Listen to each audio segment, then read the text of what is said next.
اللہ ہی خلقت کو پہلی بار پیدا کرتا ہے، پھر وہی اس کو دوبارہ پیدا کرے گا، پھر تم اسی کی طرف لوٹ کر جاؤ گے۔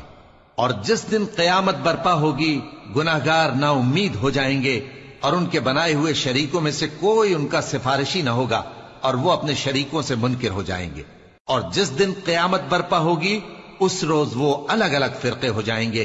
تو جو لوگ ایمان لائے اور عمل نیک کرتے رہے، وہ بہشت کے باغ میں خوشحال ہوں گے، اور جنہوں نے کفر کیا اور ہماری آیتوں اور آخرت کی پیشی کو جھٹلایا، وہ عذاب میں گرفتار کر کے لائے جائیں گے۔ تو جس وقت شام ہو اور جس وقت صبح ہو، اللہ کی تسبیح کرو، یعنی نماز پڑھو۔ اور آسمانوں اور زمین میں اسی کی تعریف ہے، اور تیسرے پہر بھی اور جب دوپہر ہو اس وقت بھی نماز پڑھا کرو۔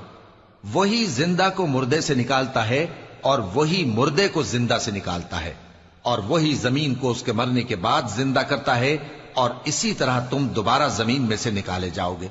اور اسی کی نشانیوں میں سے ہے کہ اس نے تمہیں مٹی سے پیدا کیا، پھر اب تم انسان ہو کر جا بجا پھیل رہے ہو۔ اور اسی کی نشانیوں میں سے ہے کہ اس نے تمہارے لیے تمہاری ہی جنس کی عورتیں پیدا کی، تاکہ ان کی طرف مائل ہو کر آرام حاصل کرو، اور تم میں محبت اور مہربانی پیدا کر دی۔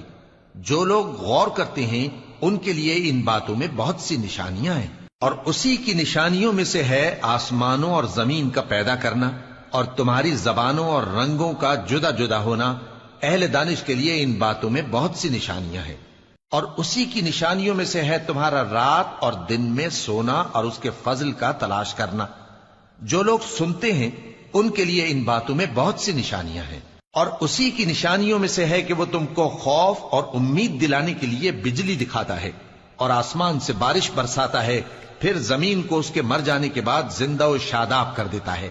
عقل والوں کے لیے ان باتوں میں بہت سی نشانیاں ہیں۔ اور اسی کی نشانیوں میں سے ہے کہ آسمان اور زمین اس کے حکم سے قائم ہے، پھر جب وہ تم کو زمین میں سے نکلنے کے لیے آواز دے گا تو تم جھٹ نکل پڑو گے۔ اور آسمانوں اور زمین میں جتنے فرشتے اور انسان وغیرہ ہیں اسی کے مملوک ہیں، اور تمام اس کے فرما بردار ہیں۔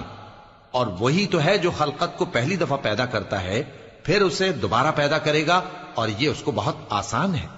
اور آسمانوں اور زمین میں اس کی شان نہایت بلند ہے، اور وہ غالب ہے، حکمت والا ہے۔ وہ تمہارے لیے تمہارے ہی حال کی ایک مثال بیان فرماتا ہے کہ بھلا جن غلاموں کے تم مالک ہو، وہ اس مال میں جو ہم نے تم کو عطا فرمایا ہے تمہارے شریک ہیں، اور کیا تم اس میں ان کو اپنے برابر مالک سمجھتے ہو؟ اور کیا تم ان سے اس طرح ڈرتے ہو جس طرح اپنوں سے ڈرتے ہو؟ اس طرح ہم عقل والوں کے لیے اپنی آیتیں کھول کھول کر بیان کرتے ہیں